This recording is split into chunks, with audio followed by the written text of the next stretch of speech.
तो इस वीडियो में हम वेनम द लास्ट डांस की एंडिंग और उसके दोनों पोस्ट क्रेडिट सीन के बारे में बात करेंगे और बात करेंगे कि कैसे सोनी वालों ने नो वे होम की एंडिंग को बर्बाद किया है। तो चलो शुरू करते हैं बिना किसी देरी के।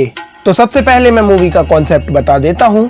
मूवी का कॉन्सेप्ट ये है कि हमारा किंग इन ब्लैक नल क्लिंटार नाम के एक प्लेनेट पर कैद है और उसे वहां से निकलने के लिए चाहिए कोड एक्स, और कोड एक्स है वेनम और एडी के पास, क्योंकि कोड एक्स उसी सिम्बियोट के पास होता है जिसने अपनी होस्ट को एक बार बचाया हो, यानी कि उसकी जान बचाई हो। तो बस उसी कोड एक्स को पाने के लिए अपना नल वेनम के पीछे अपने चेलो यानी कि जेनोफेसिस को भेजता है। और ये बात ध्यान में रखना कि बिना कोड एक्स के अपना नल क्लिंटार से बाहर नहीं निकल सकता। इसके बाद हम देखते हैं कि एक पोर्टल खुलता है और अपना एडी और वेनम MCU से वापस सोनी यूनिवर्स में आ जाते हैं, जबकि नो वे होम की पोस्ट क्रेडिट में हमने देखा था कि वो लोग वेपोराइज हो गए थे।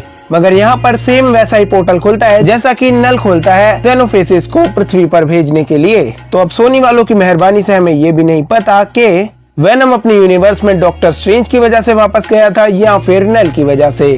तो नो वे होम की एंडिंग गई तेल लेने। खैर, इसके अलावा मूवी की एंडिंग की बात कर लेते हैं। तो मूवी की एंडिंग में हमारा वेनम एडी को बचाने के लिए खुद को सेक्रीफाइस कर देता है, मतलब कि वो कई सारे जेनोफेसिस के ऊपर चढ़ जाता है और एडी को वहां से हटाकर खुद को ब्लास्ट कर लेता है उन जेनोफेसिस के साथ। मतलब वो पहले उनके ऊपर वो ग्रीन लिक्विड गिराता है और उसके बाद खुद को ब्लास्ट कर लेता है। और हम सब जानते ही हैं कि वेनम्स आग से मर सकते हैं, तो तुम एक तरह से ये कंफर्म ही समझो कि वेनम शायद से मर ही चुका है। लेकिन क्योंकि हमें पता है कि वेनम बचने में माहिर है, तो हो सकता है उसका एक टुकड़ा कहीं बच गया हो। खैर, इसके बाद हमारे एडी भाई अपनी नई जिंदगी शुरू करते हैं और वो न्यूयॉर्क जाकर रहने लगते हैं और स्टैचू ऑफ लिबर्टी के पास जाकर वेनम को याद करते हैं। और यहीं पर वेनम और एडी की स्टोरी एंड हो जाती है।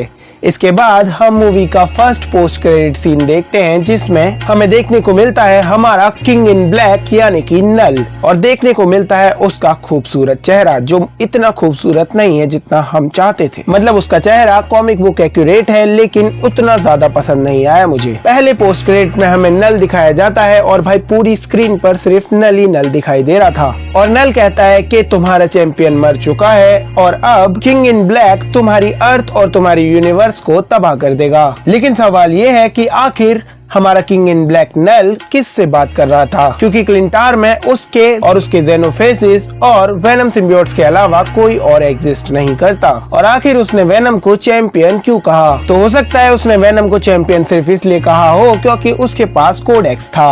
और रही बात नल के बात करने की, तो शायद से वो हमसे बात कर रहा था, मतलब कि उसने फोर्थ वॉल ब्रेक की, क्योंकि तुम ध्यान से देखोगे तो पूरा कैमरा नल के फेस के ऊपर फोकस करता है और नल सामने देख रहा होता है। तो हो सकता है कि शायद स्पाइडरमैन यूनिवर्स के अंदर नल के पास ये पावर हो कि वो फोर्थ वॉल ब्रेक कर सकता है, या फिर ऐसा भी हो सकता है कि वो अपने हाइव माइंड के थ्रू बाकी के वेनम सिम्बियोट्स से बात कर रहा हो और उन्हें धमका रहा हो कि वो अब आने वाला है। लेकिन यहाँ पर सबसे बड़ा लूप होल ये है कि अगर कोड एक्स नहीं है और वेनम मर चुका है, तो फिर नल आजाद कैसे होगा क्लिंटार से? या फिर हो सकता है कि उसके पास कोई प्लान हो। लेकिन अगर उसके पास कोई प्लान होता तो वो इतने हजार सालों से क्लिंटार में अब तक कैद क्यों है? और इन सब सवालों के जवाब मैं तुम्हें किसी और वीडियो में दूंगा। इसके अलावा अगर मैं मूवी के सेकंड पोस्ट क्रेडिट सीन की बात करूं, तो सेकंड पोस्ट क्रेडिट सीन में कुछ भी नहीं है।